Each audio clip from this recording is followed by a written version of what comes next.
জেলা এবং দায়রা জজ আদালতের যুগ্ম জেলা জজ আদালতের রায়ের জন্য অপেক্ষমান গুরুত্বপূর্ণ মামলার নথি চুরি, চাঁদা দাবি এই অভিযোগে আদালতের কর্মচারী, উমেদার, আদালতের আইনজীবী সহকারী, মোহরি এবং জেলা যুগ্ম জজ দ্বিতীয় আদালতের পিয়ন গ্রেফতার। গত 21শে মে সন্ধ্যার সময় সম্মানিত জেলা এবং দায়রা জজ মহোদয় পুলিশ সুপারকে জানান যে যুগ্ম জেলা এবং দায়রা জজ দ্বিতীয় আদালতের রায়ের জন্য অপেক্ষমান গুরুত্বপূর্ণ একটি মামলার নথি চুরি হয়ে গেছে এবং আদালতের কর্মচারীকে জনৈক ব্যক্তি সেই চুরি হওয়া নথি ফেরত দেওয়ার বিনিময়ে 30,000 টাকা চাঁদা দাবি করছে। এই সংবাদ গ্রহণ করার পরপরই পুলিশ সুপার জেলা গোয়েন্দা শাখা তত্ত্বাবধানে একটি চৌকস দল গঠন করা হয় এবং জেলা গোয়েন্দা শাখা আপনার তথ্য প্রযুক্তি বিশ্লেষণ করে অভিযান শুরু করে এবং তারা নওগাঁ জেলার বিভিন্ন স্থানে রাতভর অভিযান করে এবং অভিযানের এক পর্যায়ে তথ্য প্রযুক্তির মাধ্যমে আমরা মূল চোরকে শনাক্ত করি এবং মূল চোরকে শনাক্ত করার পর রাজশাহীর বাগমারা, নওগাঁ সদরের শৈলাগাছি, সিংবাচা বাজার থেকে আসামি SM আকাশ, পিতা আনোয়ার হোসেন,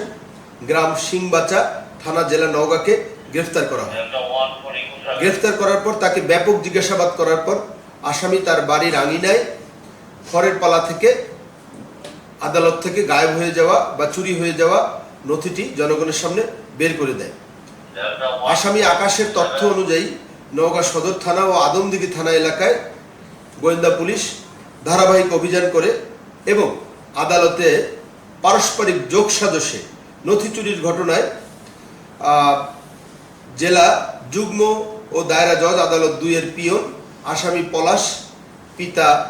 করিম সর্দার এবং পলাশের ভাই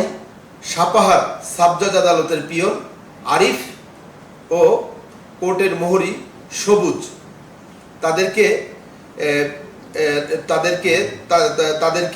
গ্রেফতার করা হয় এবং আসামি আকাশ ঘটনার সাথে জড়িত থাকার বিষয়টি বিজ্ঞ আদালতে স্বীকার করে ইতিমধ্যে স্বীকারোক্তিমূলক জবানবন্দি দিয়েছেন। অর্থাৎ গুরুত্বপূর্ণ এই মামলা যেখানে আপনার আদালতে রায়ের জন্য অপেক্ষমান এই নথি আদালত থেকে চুরি করা, এটা একটা অত্যন্ত ভয়ঙ্কর বিষয় এবং অল্প সময়ের মধ্যে জেলা পুলিশ, বিশেষ করে জেলা গোয়েন্দা শাখা চুরির সাথে সরাসরি সম্পৃক্ত ব্যক্তিদেরকে গ্রেফতার এবং মূল নথি উদ্ধার করেছে এবং এক্ষেত্রে আদালত পুলিশের প্রতি ধন্যবাদ এবং কৃতজ্ঞতা জ্ঞাপন করেছে। জেলা পুলিশ পরিষ্কারভাবে বলতে চায়, নওগাঁ জেলায় যে কোনো ধরনের চুরি, ছিনতাই, বিশেষ করে আদালত অঙ্গনে যে কোনো অপরাধের বিরুদ্ধে কঠোর ব্যবস্থা গ্রহণ করবে। ধন্যবাদ।